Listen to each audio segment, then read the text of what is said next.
ओम शांति। 27 अप्रैल 2024 के बाबा के ईश्वरीय महावाक्य हैं।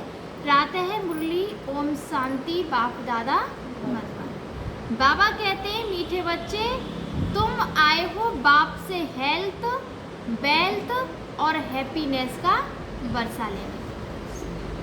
ईश्वरीय मत पर चलने से ही बाप का वर्षा मिलता है। प्रश्न है कि बाप ने सभी बच्चों को विकल्प जीत बनने की युक्ति कौन सी बताई है कि हमारे अंदर कोई भी संकल्प विकल्प ना आए। बाबा ने इसलिए कहा है कि बाप से सभी बच्चों को विकल्प जीत बनने की युक्ति कौन सी बताई है। बाबा ने उत्तर में कहा है कि विकल्प जीत बनने के लिए अपने को आत्मा समझ भाई भाई की दृष्टि से देखो। शरीर को देखने से विकल्प आते हैं, इसलिए भ्रकुटी में आत्मा भाई को देखो। पावन बनना है तो यह दृष्टि पक्की रखो। निरंतर पतित पावन बाप को याद करो, याद से ही कट निकलती जाएगी। खुशी का पारा चढ़ेगा और विकल्पों पर विजय प्राप्त कर लेंगे। ओम शांति। शिव भगवान बाच अपने शालिग्रामों प्रति। शिव भगवान बाच है तो जरूर शरीर होगा, तब तो बाच होगा। भगवान बाच, बोलने के लिए मुख जरूर चाहिए। तुम सुनने वालों को भी कान जरूर चाहिए। मैंने कहा है कि तुम भी सुनते हो तो उसके लिए कान भी जरूर चाहिए। आत्मा को कान मुख चाहिए। अभी तुम बच्चों को ईश्वरीय मत मिल रही है, जिसको राम मत कहा जाता है। दूसरे ही फिर रावण मत पर ईश्वरीय मत और आसुरी मत। ईश्वरीय मत आधा कल्प चलती है। बाप ईश्वरीय मत देकर तुमको देवता बना देते हैं, फिर सत्युग त्रेता में वही मत चलती है जो बाबा हमें देते हैं। ईश्वरीय मत वो बाबा ने कहा है सत्युग और त्रेता में चलती है। वहाँ जन्म भी थोड़े हैं क्योंकि योगी लोग हैं, और द्वापर युग में है रावण मत। यहाँ जन्म भी बहुत है क्योंकि भोगी लोग हैं। बच्चे योगी हैं, वो लोग भोगी हैं। बाबा कहते हैं क्योंकि बाबा ने कहा है कि बाप ईश्वरीय मत देकर तुमको देवता बना देते हैं, फिर सत्य त्रेता में वही मत चलती है। वहाँ जन्म भी थोड़े हैं क्योंकि योगी लोग हैं, और द्वापर कलयुग में है रावण मत। यहाँ जन्म भी बहुत है क्योंकि भोगी लोग हैं, इसलिए आयु भी कम होती है। बहुत संप्रदाय हो जाती है और बहुत दुखी होते हैं। राम मत वाले फिर रावण मत से मिल जाते हैं,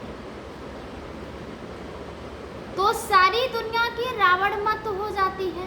फिर बाप आकर सबको राम मत देते हैं। सत्युग में है राम मत, ईश्वरीय मत, उसको कहा जाता है स्वर्ग। ईश्वरीय मत मिलने से स्वर्ग की स्थापना हो जाती है। आधा कल्प के लिए वह जब पूरी होती है तो रावण राज्य होता है, उसको कहा जाता है आसुरी मत। अब अपने से पूछो कि हम आसुरी मत से क्या करते थे। आसुरी मत से हम क्या क्या करते थे, ये कह रहे हैं बाबा, ये सोचो। तो ईश्वरीय मत से क्या कर रहे हैं। आगे जैसे कि नरकवासी थे, फिर स्वर्गवासी बनते हैं। शिवालय में सत्युग त्रेता को शिवालय कहा जाता है। जिस नाम से स्थापन होती है तो जरूर उनका नाम भी रखेंगे। जिस नाम से स्थापन हो रही है राजधानी, तो उसका नाम भी रखेंगे। तो बाबा कहते हैं तो वह है शिवालय, जहाँ देवता रहते हैं। रचयिता बाप ही तुमको यह बातें समझा रहे हैं। क्या रचते हैं वह भी तुम बच्चे समझते हो। सारी रचना इस समय उनको बुलाती है कि हे पतित पावन व हे लिबरेटर, हम इस पतित दुनिया से छुड़ाकर ले जाओ। रावण की राज्य से हुआ दुख से छुड़ाने वाले, अभी तुमको सुख का मालूम पड़ा है तब दुख समझते हो। मैं किसका मालूम पड़ा है? सुख का मालूम पड़ा है कि सत्युग कहाँ, सुख कहाँ है, सत्युग की दुनिया में। तब बाबा ने कहा है तब तुम्हें दुख समझते हो, नहीं तो कई इसको दुख थोड़े ही समझते हैं, दुख की दुनिया थोड़ी समझते हैं। बीच में झाड़ की नॉलेज होती है ना, परंतु वह झाड़ अगर चैतन्य होता तो बता देता। तुम चैतन्य झाड़ के हो, इसलिए झाड़ को भी जानते हो। बाप को कहा जाता है मनुष्य सृष्टि का बीज रूप सत चित आनंद स्वरूप। इस झाड़ की उत्पत्ति और पालना कैसे होती है यह कोई नहीं जानते। ऐसे नहीं नया झाड़ उत्पन्न होता है, यह भी बाप ने समझाया है कि पुराने झाड़ वाले मनुष्य बुलाते हैं कि आकर रावण से लिबरेट करो, क्योंकि इस समय रावण राज्य है। मनुष्य तो न रचयिता को और न ही रचना को जानते हैं। ये जानते हैं कि रचना कौन है, ना जानते हैं हमारा रचयिता कौन है। तो बाबा ने कहा है दुख बाप बतला रहे, बाबा ने कहा है बाप खुद बतला रहे हैं कि मैं एक बार ही हेवन बनाता हूँ, माना एक ही बार स्वर्ग बनाता हूँ, हेवन के बाद फिर हेल बनता है, फिर नरक बनता है। रावण के आने से फिर वाम मार्ग में चले जाते हैं। सत्युग में हेल्थ वेल्थ हैप्पीनेस सब है। सत्युग की दुनिया में तुम यहाँ आए हो बाप से वर्षा लेने। हेल्थ वेल्थ हैप्पीनेस का, क्योंकि स्वर्ग में कभी दुख नहीं होता, शरीर से भी स्वस्थ होते हैं, दुख भी नहीं होता है और हमेशा धनवान भी रहते हैं, और किसी भी प्रकार का दुख नहीं होता है।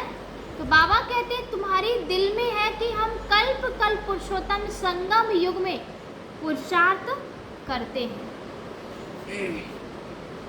नाम ही कैसा अच्छा है, और कोई युग को पुरुषोत्तम थोड़े ही कहते हैं।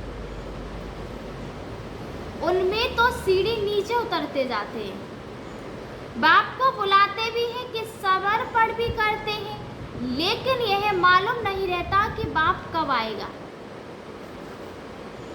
पुकारते तो हैं, ओ गॉड फादर लिबरेट करो, गाइड बनो, रास्ता दिखाओ हमें, इस दुख की दुनिया से छुड़ाकर ले जाओ। लिबरेट बनेंगे तो जरूर आना पड़ेगा, फिर गाइड बन ले जाना पड़ेगा। रास्ता दिखा रहे हैं बाबा हमें, तो उसके बाद हमें वे बाबा ले जाएंगे। तो इसलिए बाबा ने कहा फिर गाइड बन ले जाना पड़ेगा। बाप बच्चों को बहुत दिनों के बाद देखते हैं तो बड़ा खुश होते हैं।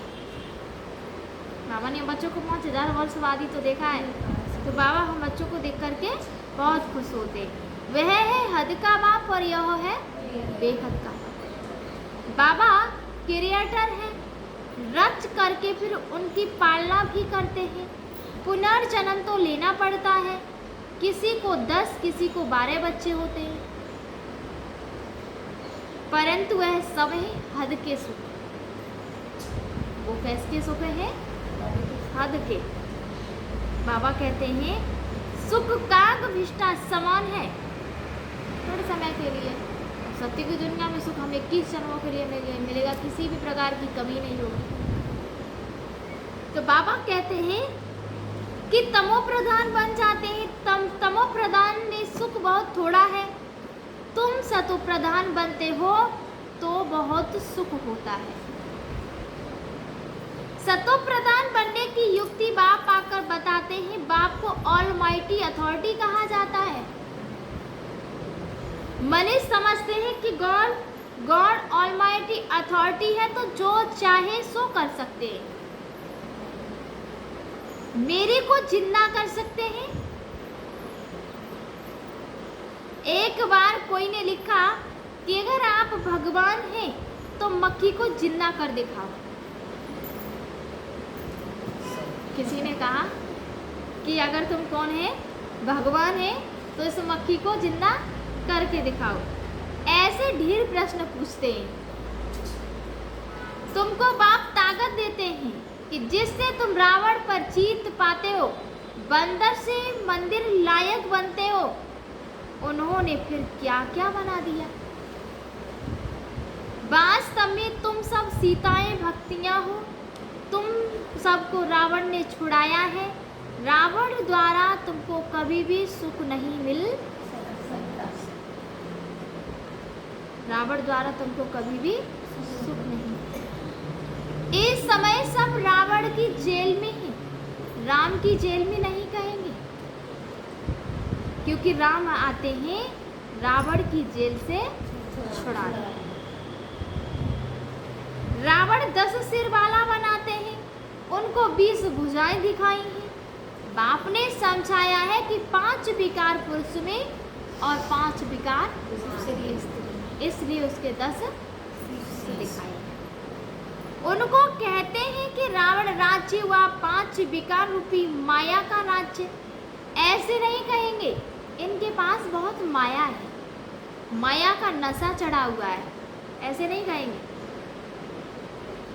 नहीं, धन को माया नहीं कहेंगे, क्योंकि धन को संपत्ति कहा जाता है, इसलिए बाबा ने कहा कि धन को माया नहीं कहेंगे। माया बाबा ने बताया कि उसको कहेंगे जो 24 घंटों में से 1 घंटा हम भगवा के लिए नहीं निकाल पा रहे हैं, उसे बाबा ने माया बताया है।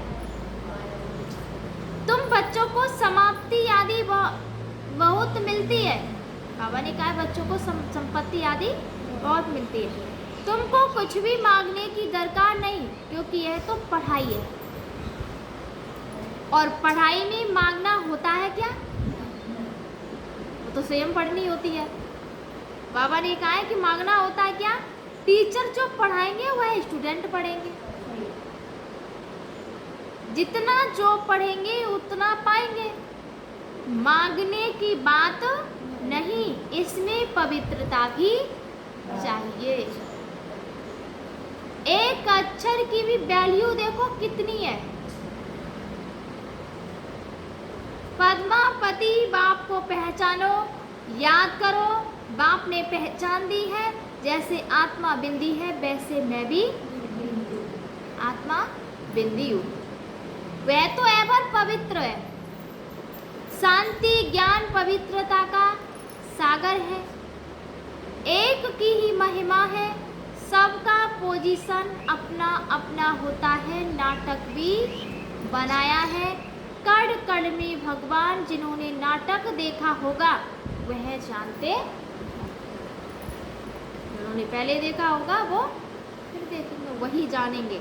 तो बाबा कहते हैं कि जो महावीर बच्चे हैं उनको तो बाबा कहते हैं कि तुम भले कहाँ भी जाओ, सिर्फ साक्षी होकर देखना। अभी तुम बच्चे राम राज्य स्थापन कर रावण राज को खल्लास कर देते हो, यह है बेहद की बात। वह कहानियां हद की बना दी हैं। तुम कौन हो? तुम हो शिव शक्ति सेना। शिव ऑलमाइटी है ना, सर्वशक्तिमान है। शिव की शक्ति लेने वाले शिव की सेना तुम हो। उन्होंने फिर भी शिवसेना नाम रखा है। अब तुम्हारा नाम क्या रखें? तुम्हारा तो नाम रखा है प्रजापिता ब्रह्मा कुमारियां। शिव की तो सभी संतान हैं, सारी दुनिया की आत्माएं उनकी संतान है। शिव से तुमको शक्ति मिलती है, शिव बाबा तुमको ज्ञान सिखाते हैं, जिससे तुमको इतनी शक्ति मिलती है जो आधा कल्प तुम सारे विश्व राज्य करते हो। बाबा कहते हैं कि तुम्हारी यह है योग बल की शक्ति और उन्हों की है बाहुबल की। किसकी है? उन लोगों की बाहुबल की है, और तुम्हारी योग की शक्ति है। और उन्हों की बाहुबल की भारत का प्राचीन राजयोग गाया हुआ है। चाहते भी है कि भारत का प्राचीन योग सीखे। जैसे पैराडाइज स्थापन हुआ था, स्वर्ग स्थापन हुआ था, तो बाबा कहते हैं कि क्राइस्ट से इतने वर्ष पहले पैराडाइज था, वह कैसे बना? योग से।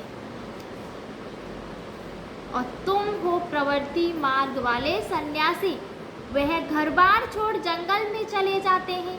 ड्रामा अनुसार हर एक को पाठ मिला हुआ है।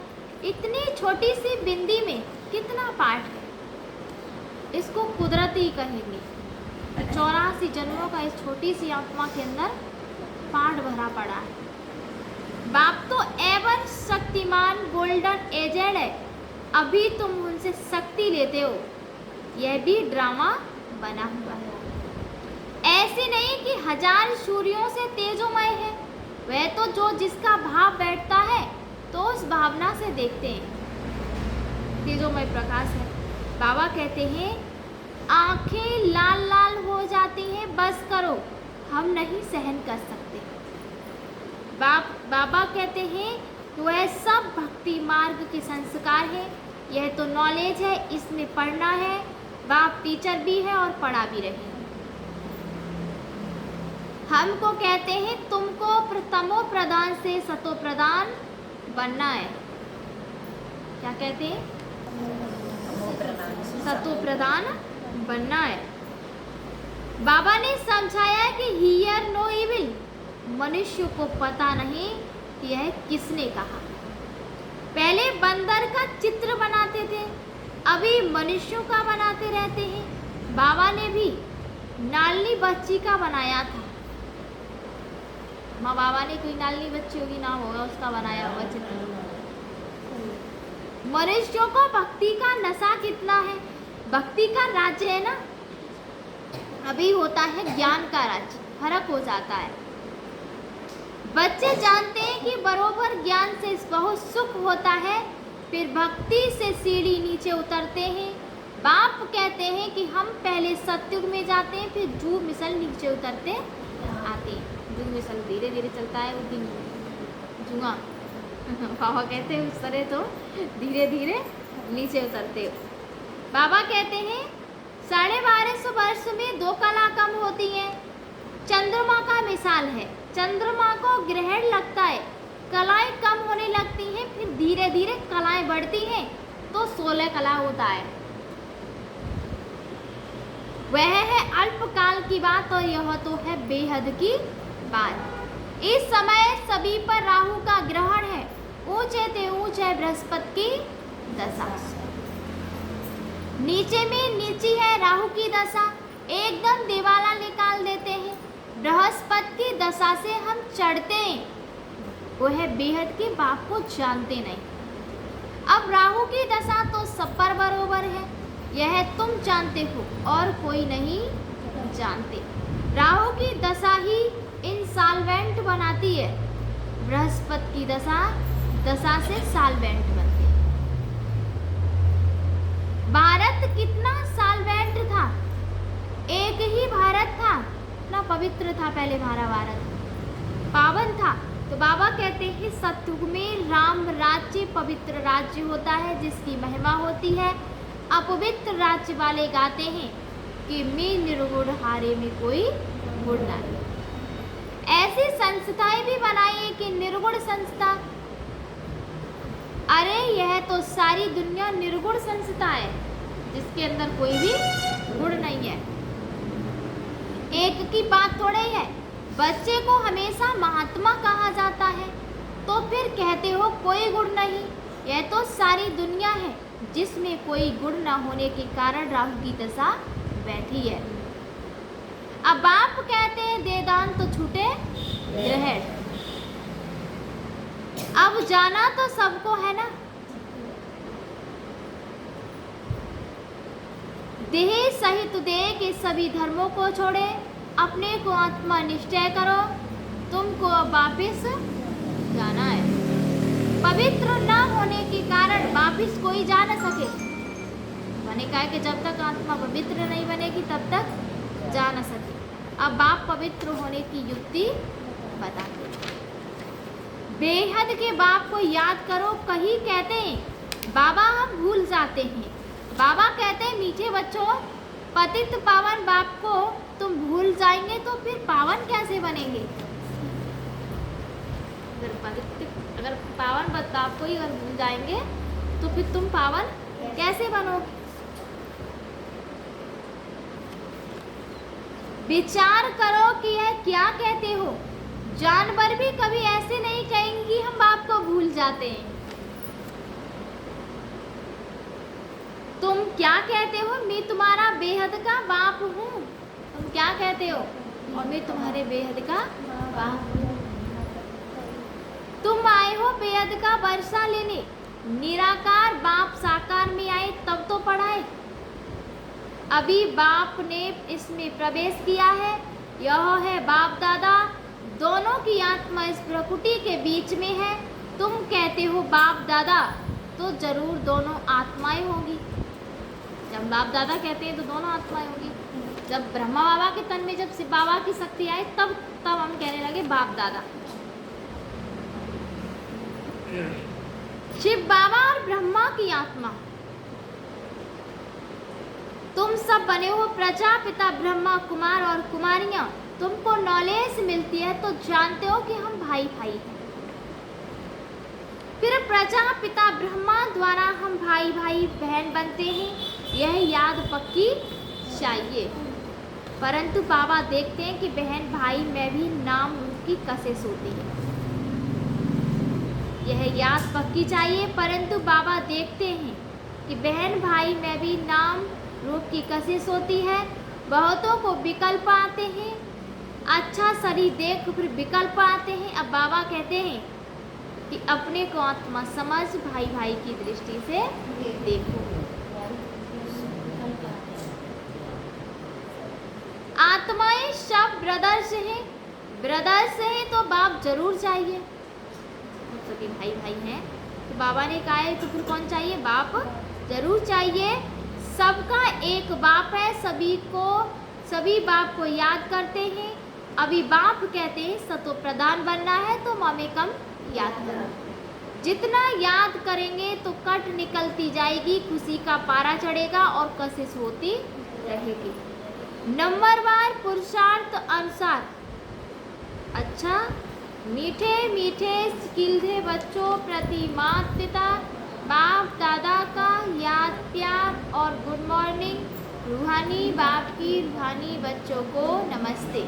हम सभी रूहानी बच्चों की रूहानी माता पिता याद प्यार और गुड मॉर्निंग। रूहानी बाप नमस्ते नमस्ते।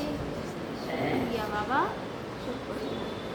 धारणा के लिए मुख्य सार है, पहला पॉइंट है कि पढ़ाई पर पूरा ध्यान देकर स्वयं को संपत्तिवान बनाना है। पढ़ाई पर पूरा ध्यान देकर स्वयं को संपत्तिवान बनाना है, कुछ भी मांगना नहीं है। एक बाप की याद और पवित्रता की धारणा से पद्मापति बनना है। दूसरा है कि राहु के ग्रहण से मुक्त होने के लिए विकारों का दान देना है। राहु के ग्रहण से मुक्त होने के लिए विकारों का दान देना है। हियर नो इविल, जिन बातों से सीढ़ी नीचे उतरे निर्गुण बने उन्हें बुद्धि से भूल जाना। वरदान है आज का कि पहले आपके मंत्र द्वारा सर्व का समान प्राप्त करने वाले निर्माण सो महान भव। यही महामंत्र सदा याद रहे कि निर्माण ही सर्व महान है। पहले आप करना ही सर्व से समान प्राप्त करने का आधार है। महान बनने का यह मंत्र वरदान रूप में सदा साथ रखना। महान बनने का यह मंत्र वरदान रूप में सदा साथ रखना कि वरदानों से ही पलते उड़ते मंजिल पर पहुंचना है। मेहनत तब करते हो जब वरदानों को कार्य में नहीं लगाते। अगर वरदानों से पलते रहो, वरदानों को कार्य में लगाते रहो तो मेहनत समाप्त हो जाएगी और संतुष्टता, सफलता और संतुष्टता का अनुभव करते रहेंगे। आज का स्लोगन है कि सूरत द्वारा सेवा करने के लिए अपना मुस्कुराता हुआ रमणीक और गंभीर स्वरूप इमर्ज करो।